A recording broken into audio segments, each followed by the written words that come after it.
call this 11 a.m. June 20th, 2013 special call meeting to order. Madam Clerk, if you'd please call the roll. Mayor J. Max Davis. Here. Councilmember Rebecca Williams, District 1. Present. Councilmember Jim Meyer, District 2. Here. Councilmember Bates Madison, District 3. Here.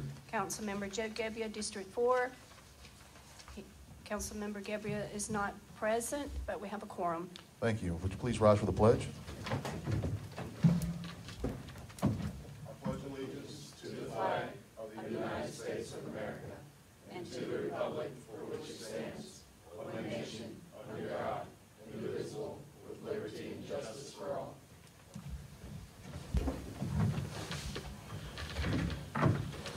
All right. Opening remarks, I really don't have any. Agenda announcements, are there any agenda announcements? Okay. Executive session. All right. Is there a motion? I move we go into executive session for litigation. One litigation. Seconded. Any discussion? Do we know how long this might last? No more than 10 minutes. No more than 10 minutes. Okay. All right. All in favor of executive session, signify so by saying aye. Aye. All opposed? All right. Mr. Mayor, I move that we adjourn the executive session. Second. Any discussion? All in favor of adjourning the executive session, signify so by saying aye. Aye. Aye. All opposed? All right, we're adjourned, and we're back to public comment.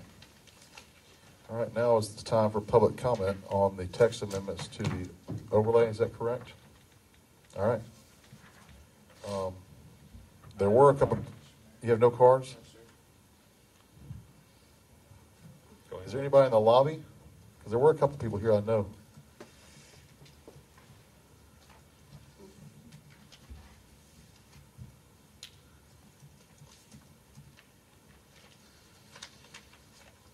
Trying it. Oh, well, who's somebody?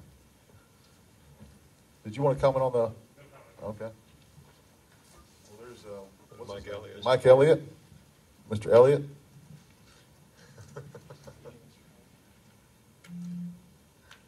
Oh, we'll wait till he gets off the phone till he makes a comment. Mr. Porter, do you have any? Do you have any comments? Yeah. Okay, all right. Well, we tried. I'll let you know. We're trying to make sure folks have the chance to speak. All right, since there's no public comment, we'll go on to the consent agenda. So the public comment section is closed. And nothing on the consent agenda. Any announcements? None. Okay. Any reports on reports and presentations? Richard Meehan. All right. Thank you. This is more just a follow-up to what we talked about on Monday for the storm event cleanup. And even Monday and Tuesday, we still had trees falling down. We were still clearing trees Tuesday night, new trees that were falling, not the ones that were left over from the weekend. I did talk with DeKalb County Sanitation, the director over there, because the CEO of DeKalb did not declare this a disaster event countywide. There is no special, that does not trigger any of the special sanitation debris pickups, at least from a free standpoint. So the information we got from them and what we've passed on through Megan and communications we've pushed out is that for the private residents, if they put it up on the curbside, cut up to the DeKalb County standards, which is the 4-foot lengths for limbs, logs no more than 50 pounds, and loose debris in the yard waste bags, DeKalb County will pick it up an unlimited amount, and they will be sending, I did talk to them, and because they were aware of the extra volumes this week, they were, and probably into next week, they were going to be sending extra trucks on the routes in Brookhaven this week. Or this week and probably into next week. We'll follow up with them on that depending on what we see collected this week. Residents can call DeKalb and get a special pickup where they'll send the grappling truck out, but they would have to pay, it's a minimum $50 charge or $100 per truckload. You know, if it would take up to $100 per truckload, but it's a minimum $50 charge for pickup.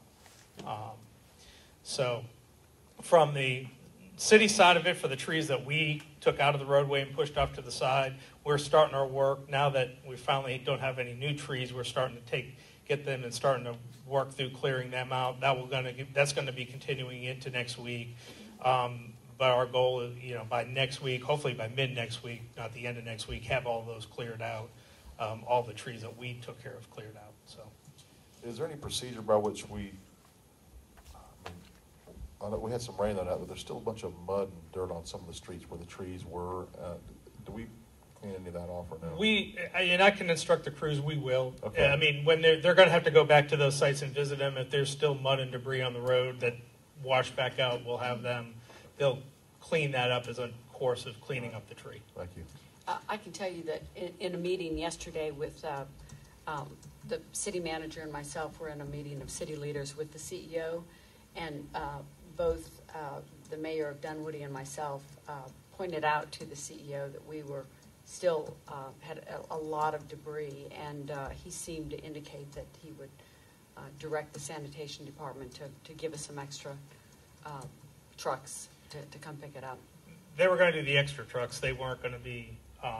They weren't going to. Normally, if it's declared a disaster, their county debris management plan kicks in which the county will send the grappling truck around to pick up the debris at no charge to the residents or to the city. We have the option too, is we could call the grappling truck in at $100 per truckload to pick up our debris as well, but we're going to probably do it with our folks, not with the county folks. Well, I noticed that in my neighborhood, the usual yard waste pickup on Monday didn't happen, and so everybody who had limbs out on the road, I attributed that to that they're inundated with other things too. They'll get to us, but and the citizens, if what we're directing to is if the citizens that call in and ask about for their own yards, not for the stuff that we're going to pick up. We are giving them the same instruction, or same directives that we're getting from the county, and it's probably going to be in through next week's, hopefully with next week's yard waste pickup, and this week's with the extra trucks, they'll get everything cleaned up. But again, if any resident has an issue with DeKalb not picking up yard waste, they can call us at our Public Works Department, and we will get that to DeKalb and let them know as well. So, I just want to make a point. I'm sorry. Go ahead. I just want to make a point of clarification of a notice that we sent out, which I got soundly abused on email, is that we said that the sticks and things needed to be cut to 4-inch lengths. They actually need to be 4-foot lengths, and I quickly sent out a sorry typo, but again, it was a typo, but yeah, but I was a little rushed. I know Between meetings when I was trying to get that information out and get to a meeting at the same time. I fully understand and appreciate that, and I don't. I know that happens, but that was the one thing that people seem to focus on in the whole memo was that typo. Yeah, So. that happened in the movie Spinal Tap, I believe. You might remember that. A question about the Briarwood Park. I think had 2 trees go down. One just inside the park fence on the upper playground area, and the second actually went down on the power line and collapsed on the fence. Is the county going to repair those fences? And there is still debris there to pick up. I would assume, we haven't talked with them about the parks because that would fall under their parks department. Right. We can make a call to the parks department and inquire about that. They should, Right. but we have not had any communication with the parks department about what they would in their timetable for doing that. Right. But we will make a note of it to call the parks department and inquire about that. Jim, you know anything about that? I've notified parks and just let them know, and it may be a week or 2 before they get it done. But the first one went down a couple weeks ago, and they've been notified on both, but they're short on staff, and we'll get to it. Fortunately, the fence is in a place where it's not a hazard for the kids. Plus, with all the tree debris, there's really not an opening for the kid to run out into Briarwood. But anyway, so they've been notified, or I've been notified. If you want to follow up also, they may get out there. We will. We'll just, like we do, anytime we get notified about anything that's a county responsibility, we make a point of calling that county department and notifying them about it. I had a quick question. It's sort of unrelated. I've noticed, I was driving down Curtis today, and I was driving by Woodward Elementary, and there's some property around the school that's part of school property where the grass is really, it's like hadn't been cut all year. Okay. Can we cite the county schools for code violation on unkempt property? I don't know we Before can We'd cite like them. to give them an opportunity to correct it I mean, and Yes, cure it. we that's another one that we have, and I know from our experience in other places that we can contact the school department and make them aware of the situation and strongly urge them to take care of it. It won't be tolerated in Brookhaven. We'll have Right, 30 right, schools. and we will get it. We'll make a note of that and contact them as well. Yes, Thank you. and that's all I have. All right. Thank you. Thank you, Richard. Appreciate it. Great job. All right. Any more reports? No? Old business. Go ahead, Marnie. Mr. Mayor and Council, this is ordinance 2013-06-07 RZ13-02 text amendment to the zoning ordinance regarding the Brookhaven overlay. It is a second read, and it was deferred from your June 17th special call council meeting. Mayor and Council, as the city manager indicated, this is the second read of RZ 1302, the text amendment to the Brookhaven Peachtree overlay. As a result of our last meeting and the comments that were heard, the staff has been directed to make a few changes. The first being emphasis to the second floor requirement that it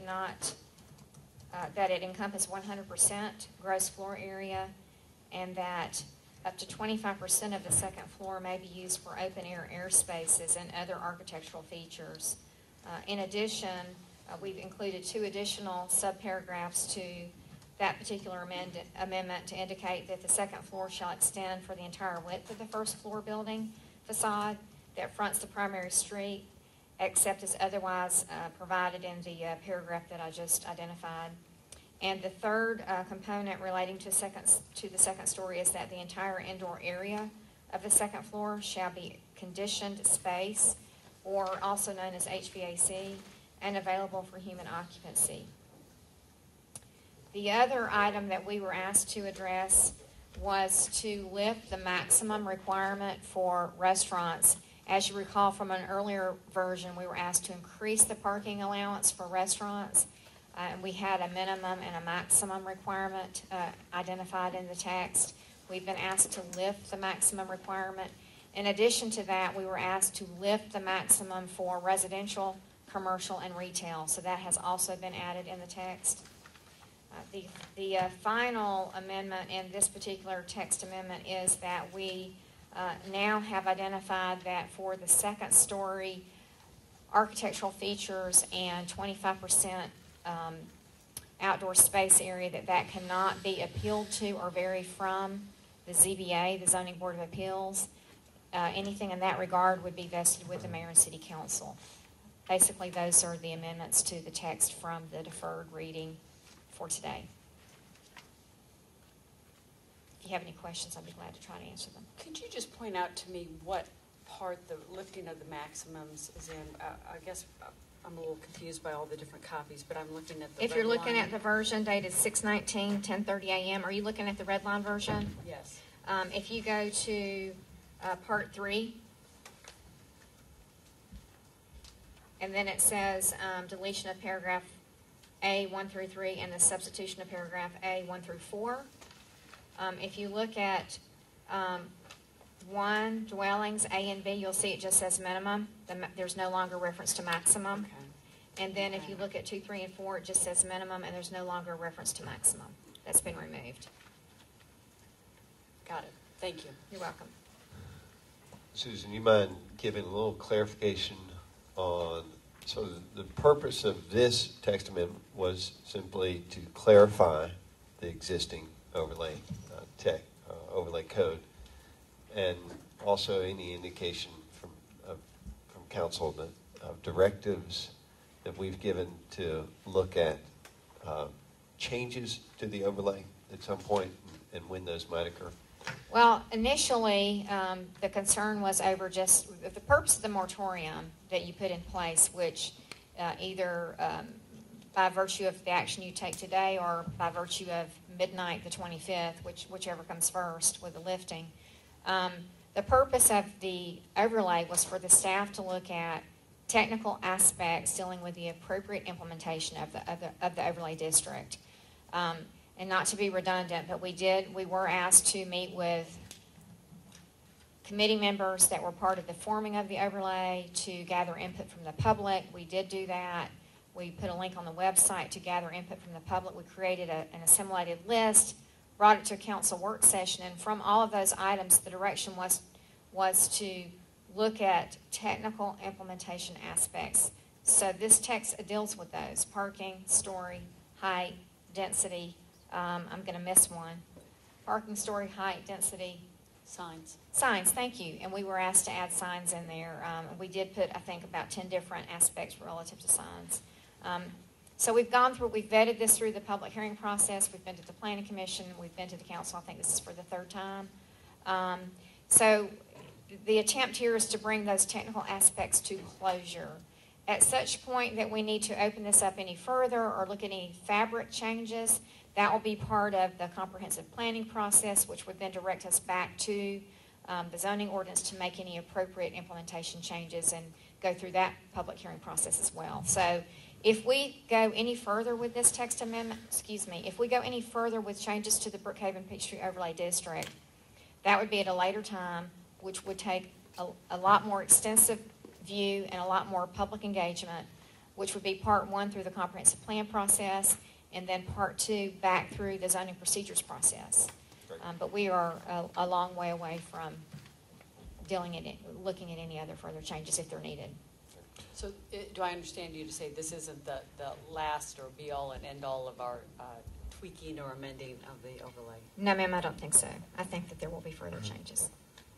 And Susan, I just wanted to say thank you again for all your work on this. We really appreciate it. I know You're it's been a welcome. lot of work, and Thank you. I appreciate I it. like your new hairdo. Thank you. Thank you. This is the windblown look. Thank you. Appreciate it. Thanks. All right, is there a motion on the floor? Jim, you want to make a... I move that we approve ordinance 2013-06-07, text amendment to the zoning ordinance regarding the Brookhaven Peachtree overlay with the following change. Part 2, paragraph A, I'd like to insert in the third line, after the word for, the phrase architectural features including. And that is the only change. With that, I move we approve the text amendment as amended. You want to just submit that to the Yes. clerk? That okay? Yeah. Might be the best way to do that. Seconded. Any discussion? All in favor of adopting the ordinance, signifies up with the text amendments. Oh. I would like to get in the discussion portion, just clarification that I appreciate the staff and particularly Susan's efforts in getting this done. You know, the whole purpose of the moratorium in this text amendment was to provide clarity. I think they've done a fantastic job of doing that and responding to the citizens and council. And so thank you for all the efforts to get this right. And also, you know, this is the overlay, I believe, is something that we're going to continue to look at, especially in light of the comprehensive plan to be done some point probably later at the end of this year. For improvements to some of the things that citizens have addressed as we move forward with developing one of our most vibrant commercial areas in Brookhaven. Thank you, Bates.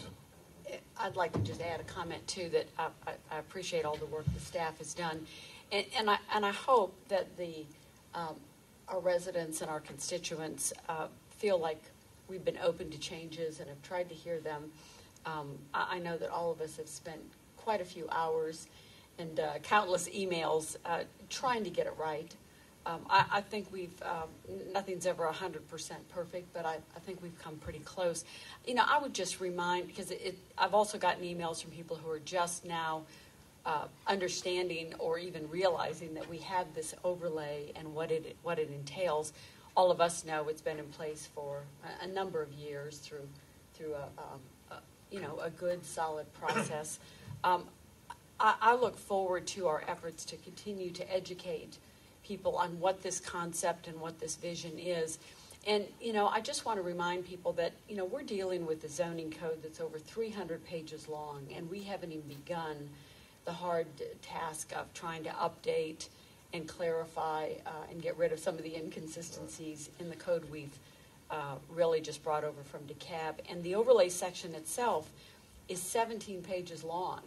And in rereading it a number of times in this exercise, we've got work ahead of us, and so I feel like we've spent a good amount of time on these sections. They're good sections, they're critical sections, but there's some other inconsistencies and some other things that we really need to clarify, and I really look forward to engaging the public in that process too. This is not the final word on the overlay, and I think this has been a good start and a good blueprint for how we move forward and engage our citizens.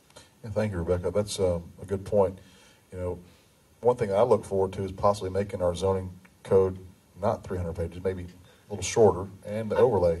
Simplifying things and making them shorter, I think, is always better, because sometimes over the years things get so complicated and layer gets added upon layer that it ends up defeating the purpose, and a normal citizen can't understand what's going on. Council members and the mayor can't understand what the interpretation should be.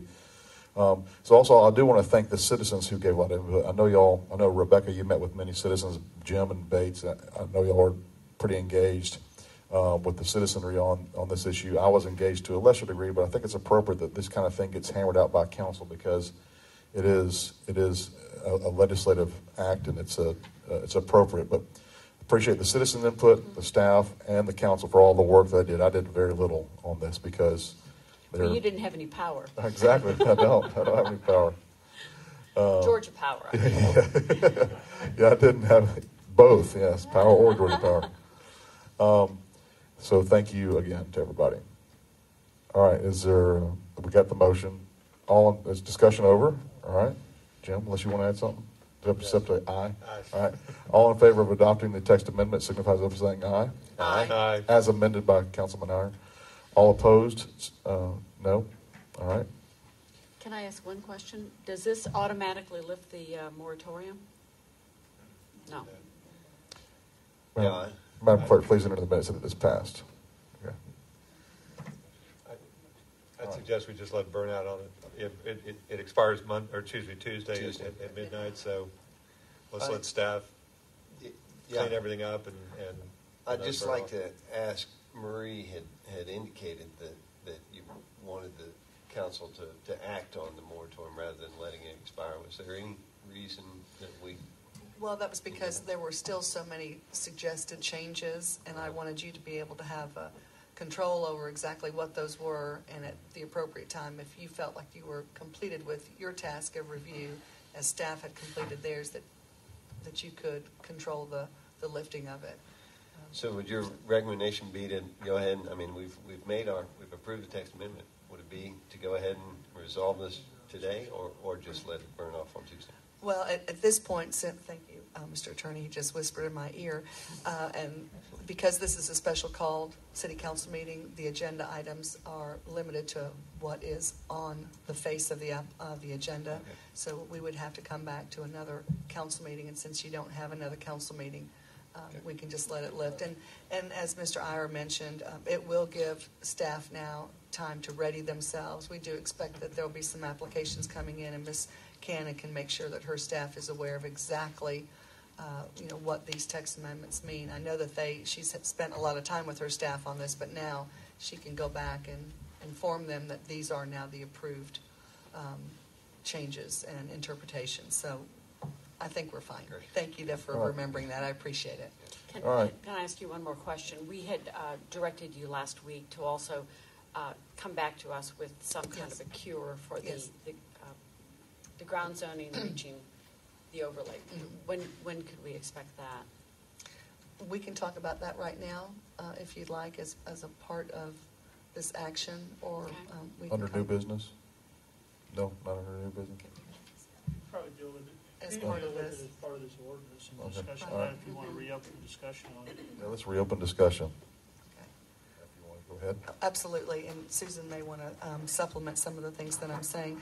There are a number of ways in which to allow, let me step back.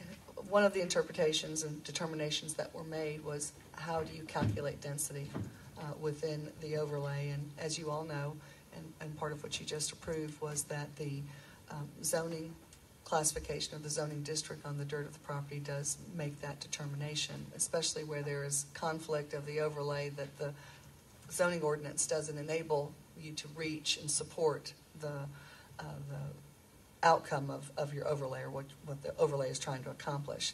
So a number of ways are available to you, and first and foremost, it's available to the property owner right now, and they can seek a rezoning for a particular parcel that is in conflict with the overlay. The other is, and specifically this would deal with multifamily, in some of our commercial zones, in particular the C1 zoning classification does not allow for multifamily, nor does it provide a density. So there are a couple options that you could consider. One would be to go back into the C1 zoning classification within the bounds, geographic bounds of the overlay, and to provide as a permissible use multifamily, and to include and declare a density. That would be expressly permitted. You could go back into the C1 zoning classification and provide under a special land use permit, a SLUP, the ability to apply for multifamily and then to state a density. In that manner, you have the opportunity as the mayor and council to fully examine that request, not only just the idea of multifamily and the density, but you would take a look at that request as how it would be compatible to the built environment for which the applicant is seeking that approval. So it does give you more opportunity to review. And of course, prior to your review, the planning staff would develop a planning analysis that would be reviewed by the Planning Commission for recommendation, and then you would have that information to make your consideration. The other is to create a new zoning category, which would be, and I'm just going to throw this out as the term, C1A, could be commercial, A would be for attached units, and to provide for that. And that could be either through the purposes of you, council, designating certain properties within the overlay to administratively zone that, which would go through the Zoning Procedures Act and back to the Planning Commission for review, and you would cite specific properties, or you would leave that out as a new zoning classification that a property owner could seek. So those, that would be available to you. To go in and to selectively choose which properties could be part of a C1A, I think the community would want to be a part of that discussion.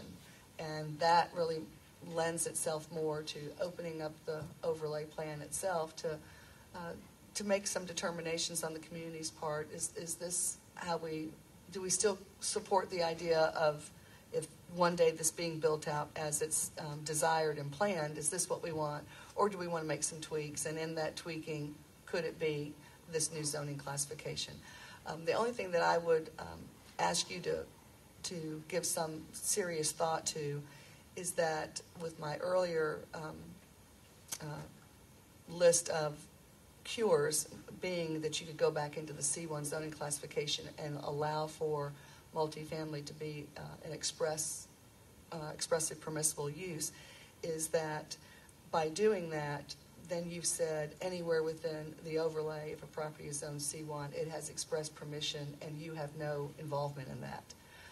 I would caution you on doing that because, again, it may not be appropriate in some areas of the overlay, and where it would be abundantly clear that that makes sense. to do that. So that's why I'm suggesting the idea of a SLUP if you're going to provide for that opportunity. So you do have the ability to review and make a real determination as to what surrounds the property that's requesting that use. And does it make sense? Do you set a precedent? And you can go through that litany of questions in your review. Where you expressly permit something, you have no ability to further discuss it. Because you're saying if it's good here, it's good everywhere. But these suggestions that I've made to you would be only limited within the geographic boundaries of the overlay, because I would want you to take a look at your C1 citywide, and really take that under advisement to see if that's something that fits elsewhere in the community outside of the overlay. And Susan, I think I've captured most of those. Well, as Rebecca was saying earlier, you were talking about,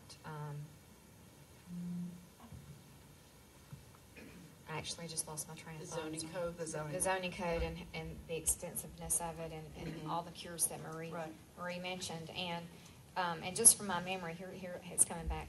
Just from my memory, I had a meeting last night, so I'm tired. There are, I think, about 17 different base zonings in the overlay, if my memory serves me correctly. So we don't really know where all of the issues are, and it may not just be restricted to C1. I know that I discovered one the other day that related to M. So we need to be really, really careful about looking at that, and also looking at the citywide implications, as Marie Garrett mentioned. But in addition to the SLUP, is there also the option to rezone a particular piece of property to another zoning category that's what I was saying. that would also open it up to the greatest strength lies with the property owner, and that was my first suggestion, that and probably the most expedient, frankly, that the property owner could on their own file an application for rezoning and follow that course. The other things that I'm talking about is going to require time on your part, soliciting information and comment from the public, and to really go through the exercise of do we want to do this, and what are the ramifications as a result of that. Just as an example, this text amendment, the sole purpose was let's add more clarity so that we can allow property owners and developers to come in and develop under the overlay. But this exercise, which I think proved well, your community is very engaged. You should be very proud of that and very excited about that.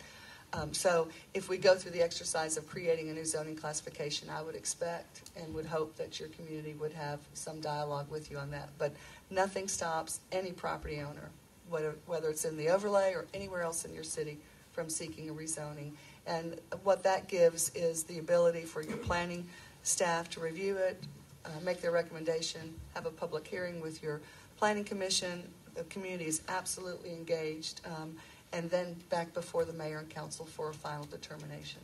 So that's available, and it doesn't have to be seeking a C1A or whatever, or SLUP. They could come in and just completely ask for a complete different zoning classification that would be more honed in into what they eventually want to build.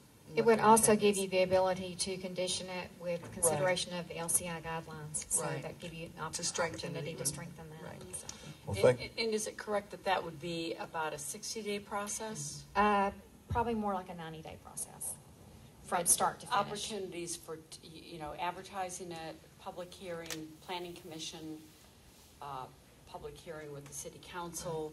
And do we think that's too, in any way, too onerous of a delay for most developers? No, because I don't. I think, number one, the development community is accustomed to submitting applications and going through that process. What governs how properties are sought for rezoning is the Zoning Procedures Act, because you have to comply with that act on when the property is public notice is provided, and in that time period you can't hold a public hearing any less than 15 days or more than 45 from the date that notice is given. So the development community is accustomed to that procedure. Other cities have a longer period in which to, when they file their application, it could be 120 days before they reach a planning commission or a city council, or maybe it's a county commission, whatever the the case is. But I think within 90 days. And it also, goes to when the date of deadline is that you file. I mean, the sooner they file, the quicker it can get into that system and be obligated for that future public hearing date. I would imagine that the planning departments, community developments departments, the phone's going to be ringing once this moratorium lifts for further clarification so they understand how they can proceed. Thank you, Marie and Susan. All right. Any new business? All right. Other business? All right, public comment. Is there any public comment for this section? Do you have anything, Daniel? All right. Public comment section is closed. All right, mayor's comments. Just want to remind everybody that your mayor and city council and some of your staff will be going to Savannah tomorrow. My wife wants me to leave tonight, so we'll see. We'll see. I don't know, but we have another millage hearing tonight, the third of 4.